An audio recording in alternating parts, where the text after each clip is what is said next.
أعوذ بالله من الشيطان الرجيم. بسم الله الرحمن الرحيم. إن الله وملائكته يصلون على النبي يا أيها الذين آمنوا صلوا عليه وسلموا تسليما. صلى الله عليك وعلى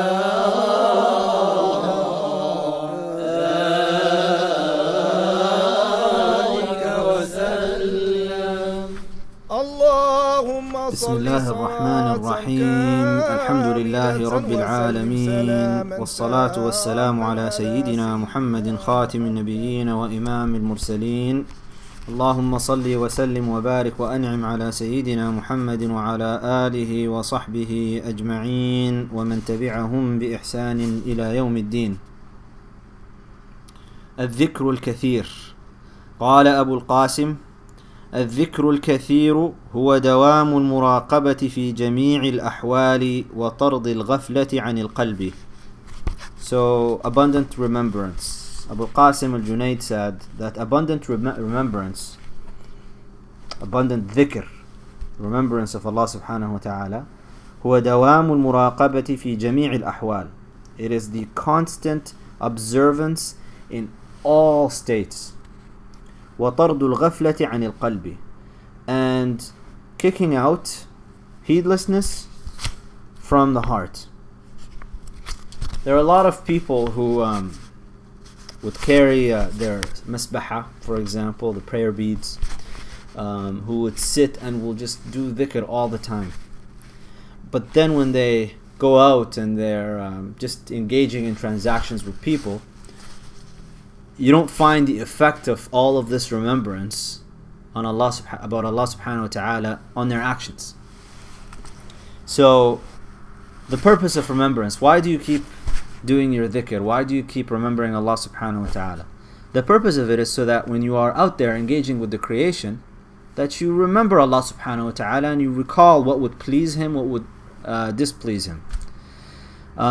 It is of no benefit to you to do remembrance in the actions, just the words, and then you go out and you backbite fulan and you insult fulan and you do this bad transaction with somebody and you bribe somebody and you do this and that, and meanwhile you're holding your prayer beads and you're doing dhikr.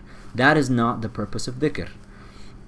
We call it dhikr, remembrance. Look at the word even. It's to remember Allah subhanahu wa ta'ala. And Imam al-Junayd here saying, and it's also to kick out heedlessness from the heart, is that at all times, and that's really the maqam of ihsan, that's the station of ihsan. That hadith Jibreel, when Jibreel alayhi salam, he asks the Prophet ﷺ about Islam, Iman and ihsan. And ihsan, he says, to worship Allah subhanahu wa ta'ala as if you see Him, and if you don't see Him, know that He sees you. That's not just talking about while you're praying or while you're fasting during Ramadan.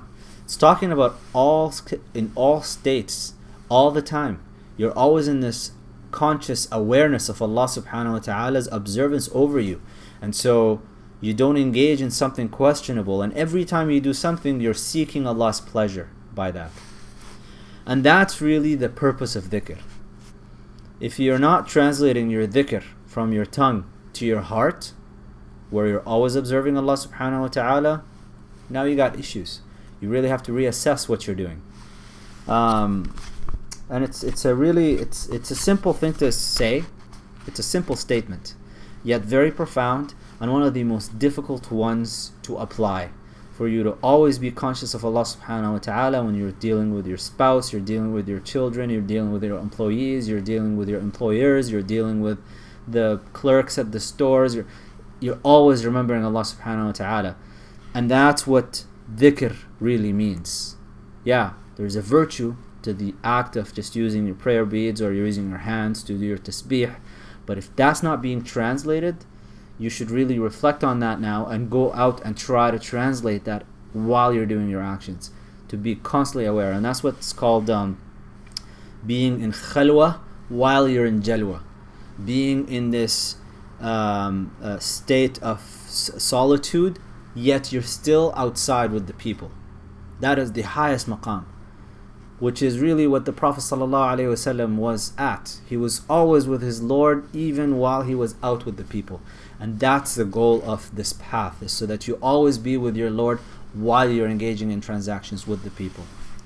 سبحانك اللهم وبحمدك أشهد أن لا إله إلا أنت أستغفرك وأتوب إليك. لجودك أن تقنط عاصيا